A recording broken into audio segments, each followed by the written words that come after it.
Bismillah. Assalamualaikum warahmatullahi wabarakatuh.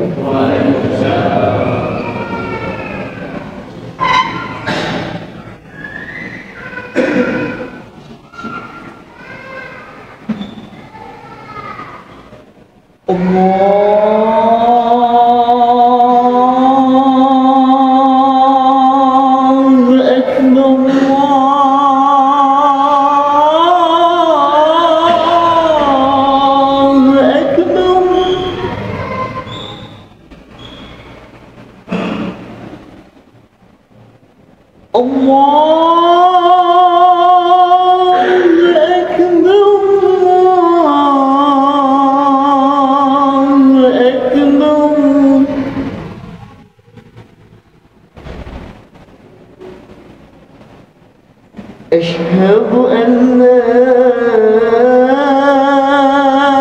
إله إلا الله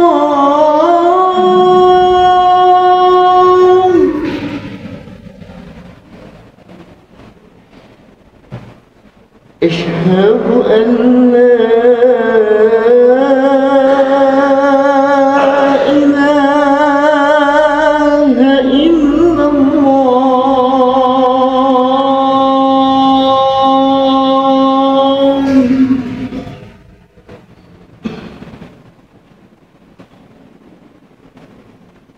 أشهد أن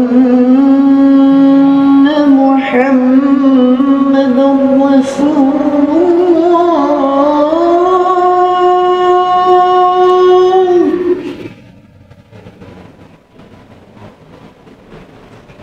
أشهد أن محمدًا رسول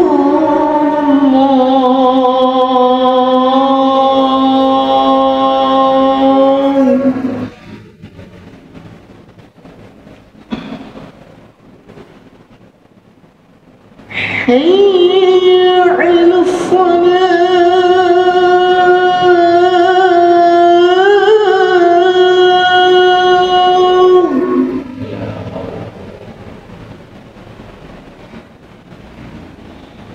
حي على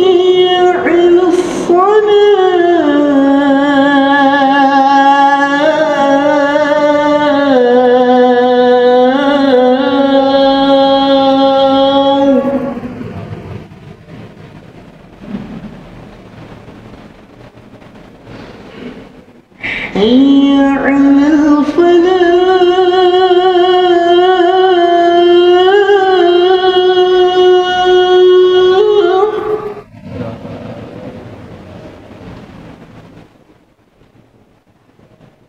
حي على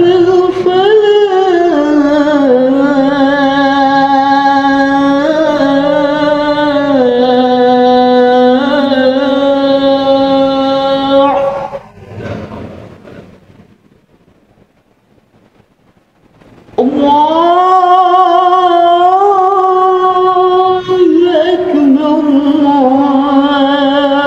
الله أكبر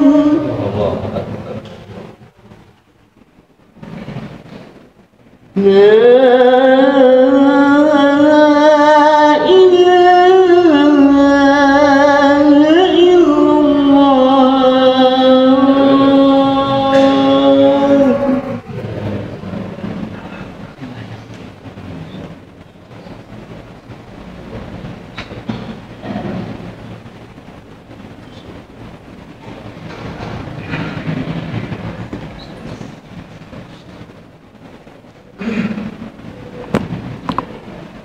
Innal hamdalillah nahmaduhu wa nasta'inuhu wa nastaghfiruh wa na'udzu billahi min sururi anfusina wa min sayyiati a'malina man yahdihillahu fahuwal muhtad wa man yudlil falan tajida lahu waliyan mursyida.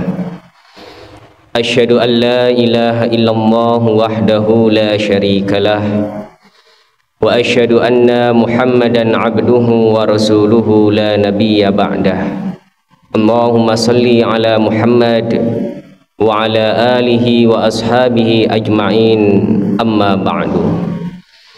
Faya ibadallah, usi nafsi wa iyyakum bitaqwallah faqad fazal muttaqun. Kama qala Allah Ta'ala fil Qur'anil Karim, a'udzu billahi minasyaitonir rajim. Ya ayyuhalladzina amanu ittaqullaha haqqa tuqatih wa la tamutunna illa wa antum muslimun. Shadaqallahul azim. Ma'asyiral muslimin rahimakumullah, para jamaah sidang Jumat yang dirahmati Allah. Alhamdulillah, marilah kita senantiasa bersyukur kepada Allah atas segala limpahan nikmat yang telah Allah berikan kepada kita, terutama nikmat iman, nikmat sehat, dan juga nikmat aman, sehingga pada siang yang berbahagia ini kita kembali dihimpun oleh Allah di masjid yang mulia ini untuk bersama-sama melaksanakan sholat Jumu'ah. Mudah-mudahan seluruh rangkaian amal ibadah kita di siang hari ini senantiasa diterima dan mendapatkan ridha dari Allah Subhanahu wa Ta'ala. Salawat teriring salam semoga tetap tercurahkan kepada Nabi kita Muhammad sallallahu alaihi wasallam beserta keluarganya, sahabatnya, dan juga umatnya yang senantiasa istiqomah dalam melaksanakan ajaran dan juga tuntunannya. Ma'asyiral muslimin rahimakumullah, seorang muslim hendaknya senantiasa melibatkan Allah dalam setiap urusannya, terutama dalam urusan penjagaan terhadap anggota keluarganya. Lebih-lebih saat ini kita sudah berada di fase akhir zaman, yang mana kita tahu bagaimana dahsyatnya fitnah akhir zaman itu, mulai dari fitnah wanita, fitnah harta, hingga fitnah kekuasaan.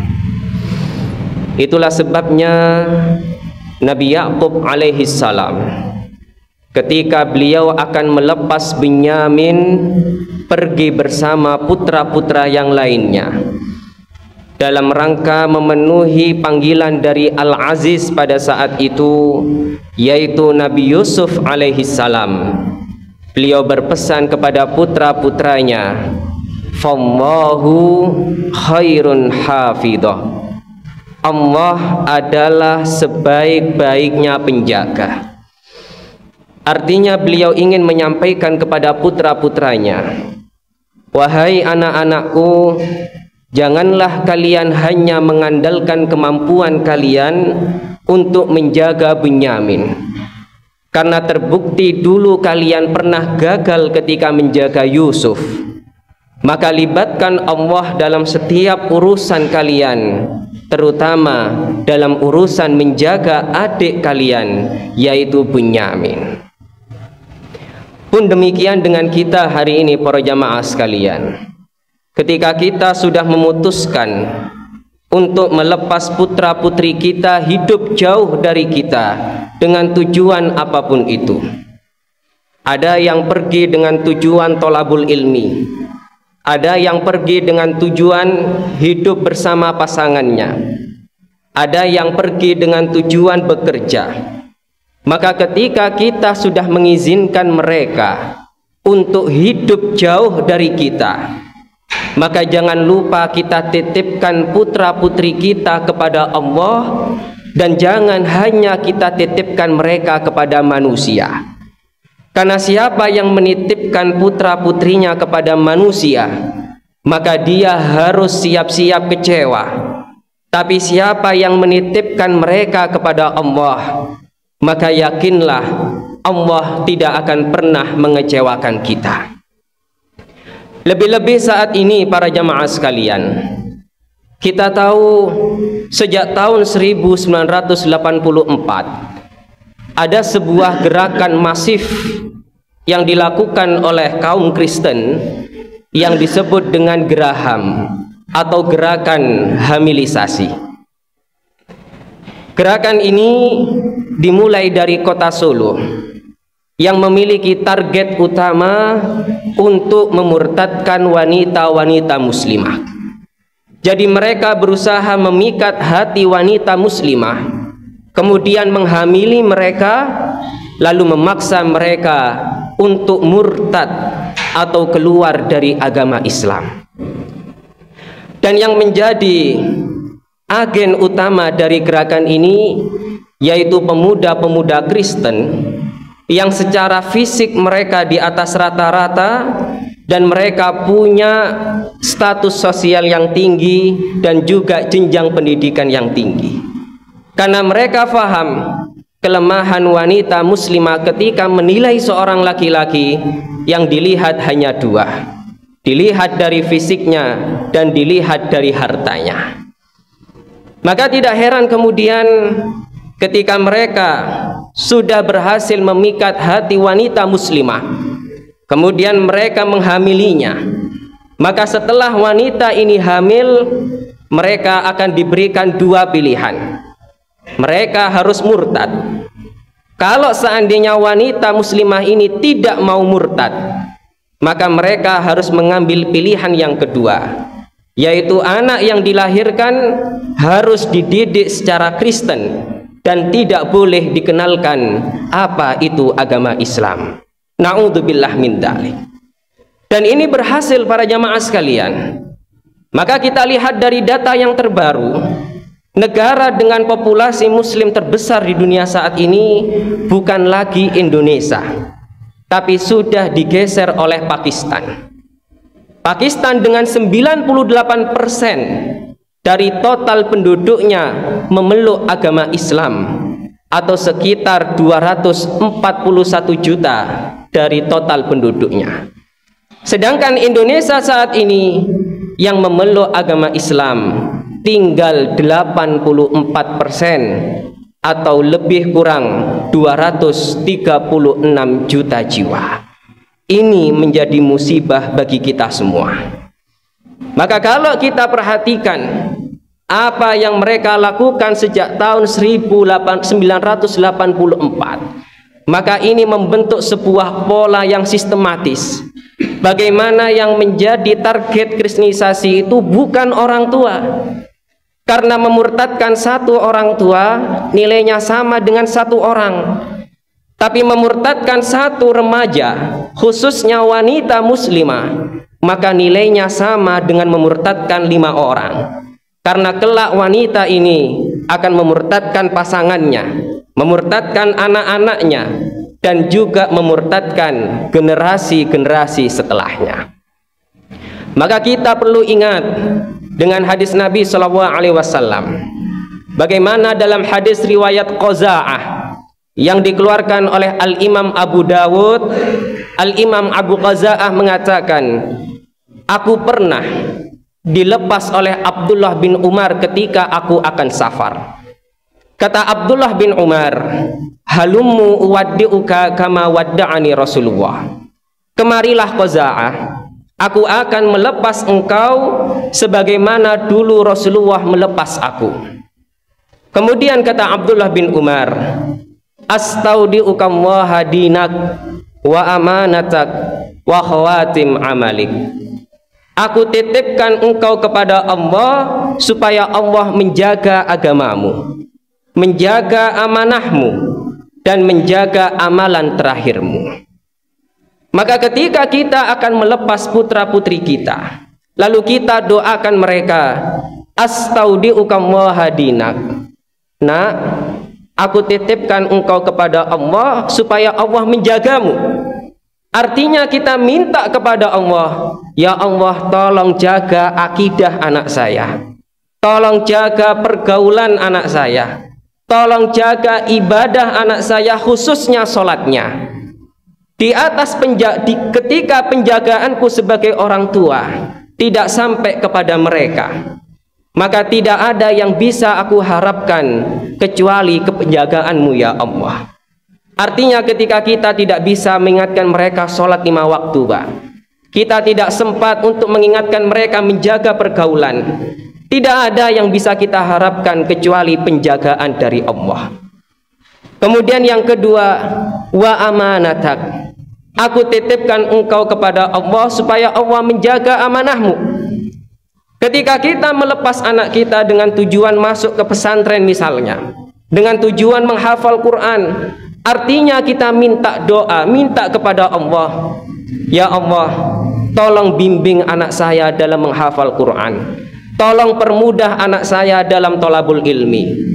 Ketika kita melepas pasangan kita untuk bekerja, maka pada hakikatnya kita minta kepada Allah supaya pasangan kita tidak melakukan sesuatu yang Allah haramkan di tempat kerjanya.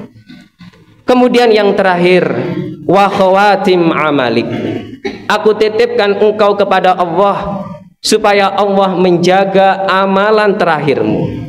Artinya kalau seandainya itu menjadi pertemuan kita yang terakhir dengan anak kita dan menjadi perpisahan yang selama-lamanya dengan mereka, maka kita minta kepada Allah, ya Allah, tolong jadikan amalan terakhir anak saya adalah amalan sholihah dan masukkan anak saya ke dalam golongan orang-orang yang husnul khotimah. Kemudian dalam kesempatan yang lain juga pernah datang seorang laki-laki yang akan safar kepada Rasulullah. Kemudian laki-laki ini berkata kepada beliau, ya Rasulullah, zawwidni, berikan aku bekal untuk safar. Rasulullah SAW, kalau ada orang yang datang kepada beliau minta bekal safar, beliau tidak memberikan bekal berupa uang, beliau tidak memberikan bekal berupa makanan, tapi yang beliau berikan adalah doa yang terbaik untuk orang yang sedang safar. Kenapa yang dibutuhkan oleh orang yang safar itu doa?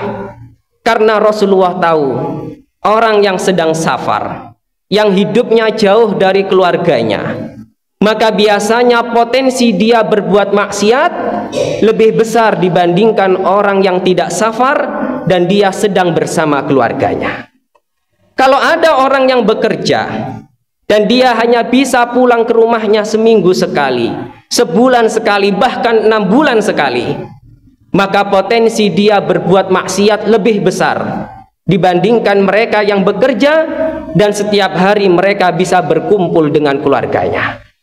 Maka ketika datang orang ini meminta bekal kepada Rasulullah, kata Rasulullah SAW, zawwadakallahu taqwa, semoga Allah membekalimu dengan ketakwaan. Artinya semoga Allah membekalimu dengan rasa takut. Kalau orang itu sudah tertanam dalam dirinya rasa takut kepada Allah, tidak mungkin dia berani selingkuh. Kalau sudah tertanam rasa takut dalam hatinya, tidak mungkin dia berani korupsi di tempat kerjanya. Maka bekal yang paling penting bagi orang yang safar adalah bekal ketakwaan. Sebagaimana kata Allah, wa tazawwadu fa inna khairaz zadi taqwa.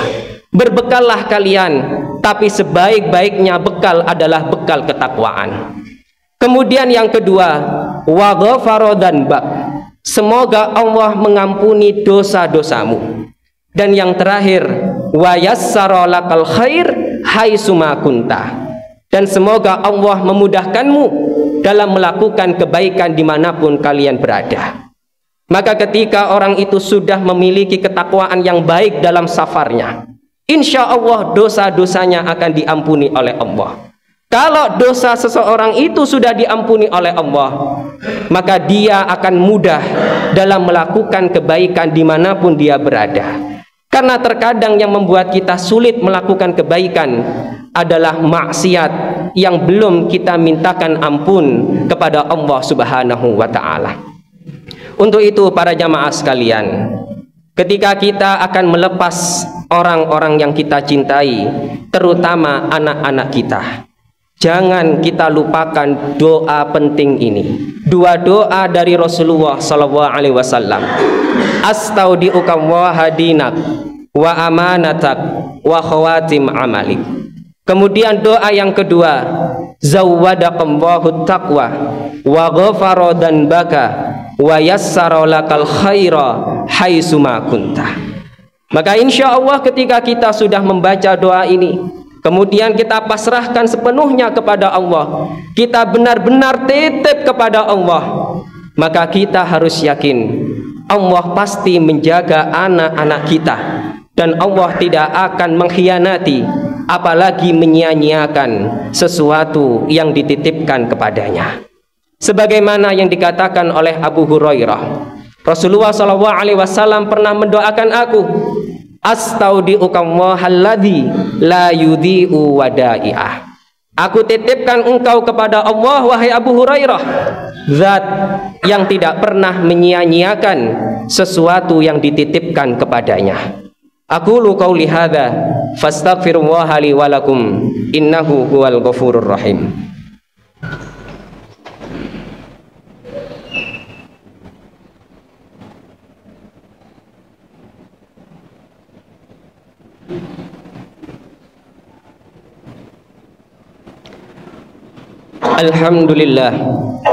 Alhamdulillahi wa kafa, wassalatu wassalamu ala rasulinal mustafa wa ala alihi wa sahbihi wa mawalah, amma ba'du. Qala Allah ta'ala fil Qur'anil Karim, a'udzu billahi minasyaitonir rajim. Ya ayyuhalladzina amanu taqullaha haqqa tuqatih wa la tamutunna illa wa antum muslimun.